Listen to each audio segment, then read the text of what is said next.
बच्चों, आज हम सूरदास के पद पढ़ने जा रहे हैं। आपने सूरदास का नाम तो सुना ही होगा। सूरदास जी का जन्म 1478 में रुंतकता नामक गांव में हुआ था।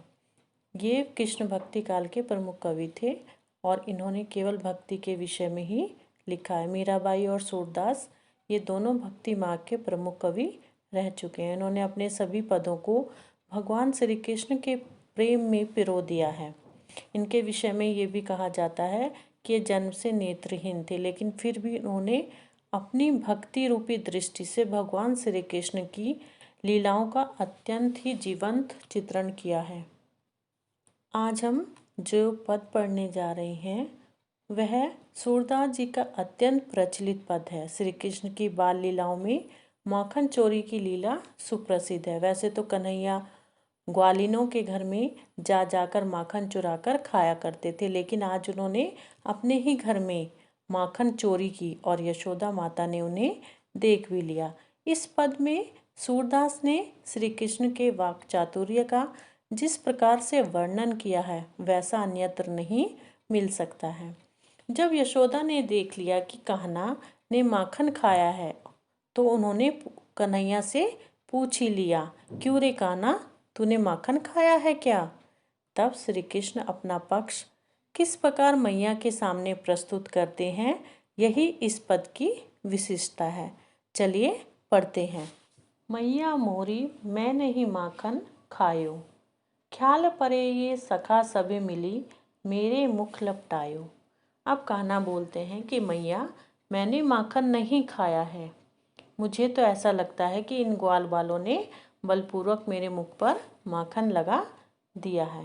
देख तू ही छीके पर भाजन ऊंचे धरी लटकायो, हो जो कहत नान्हे कर अपने मैं कैसे करी पायो।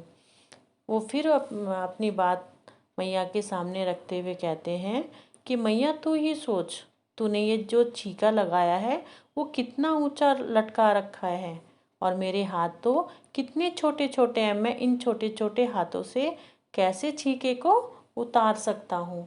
मुग्धधि पौधी बुद्धई इक दीन ही दोना पिठी दुरायो, डारी साटी मुस्काई जसोदा श्याम ही कंठ लगायो। कन्हैया ने चतुराई से मुख पे जो लिपटा हुआ माखन था वो पोंछा और एक दोना जिसमें माखन बचा रह गया था उसे अपने पीछे छिपा लिया। अब कान्हा की इस चतुराई को देखकर यशोदा मन ही मन मुस्कुराने लगी और अपनी छड़ी फेंककर कान्हा को गले से लगा लिया। बाल विनोद मोद मंद मोइयो भक्ति प्रताप दिखायो, सूरदास जसुमती को यह सुख शिव बिरंची नहीं पायो। सूरदास जी कहते हैं कि यशोदा को जिस सुख की प्राप्ति हुई वह सुख शिव और ब्रह्मा को भी दुर्लभ है। श्री कृष्ण ने बाल लीलाओं के माध्यम से यह सिद्ध किया है कि भक्ति का प्रभाव कितना महत्वपूर्ण होता है। चलिए अब दूसरे पद की ओर बढ़ते हैं।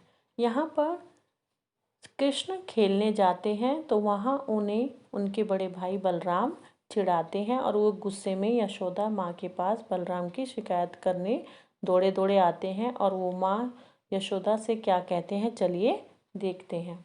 मैया मोही दाऊ बहुत खिजायो, मोसो कहत मोल को लीनो तू जसुमती कब जायो।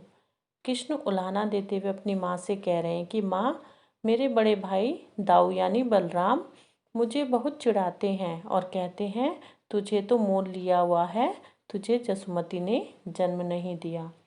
कहा कहो यही रिस के कारण खेलन हो नहीं जात, पुनि पुनि कहत कौन है माता को है तेरे तात। कि इस गुस्से के कारण मैं खेलने भी नहीं जा रहा हूँ, क्योंकि वे मुझे बार बार एक ही प्रश्न पूछते हैं कि तुम्हारी माता कौन है और तुम्हारे पिता कौन है। गोरे नंद जसोदा गोरी तू कहत श्याम शरीर, चुटकी दे हसत ग्वाल सब सीखे देत बलबीर। कि और बार बार यह भी तर्क देते हैं कि नंद बाबा भी गोरे हैं, यशोदा भी गोरी है, तो फिर तुम सांवले क्यों हो? यदि तुम उनके पुत्र हो तो तुम्हें भी गोरा होना चाहिए। और दाऊ भैया की बात सुनकर सभी ग्वाल बाल जो हैं चुटकी बजा बजा कर मुझ पर हंसते हैं, चिढ़ाते हैं और वो मुझे मेरा क्या है मजाक भी बनाते हैं। तू मोही को मारन सीखी, दाहू तो कभी न कीजे, सूरदास सुत की यही बातें, जसुमती सुनी सुनी रीझे। अब कृष्ण जो है माँ से शिकायत करने लगे कि माँ तू मुझे ही डांटती है, दाऊ को कभी कुछ नहीं कहती, उसको कभी नहीं डांटती।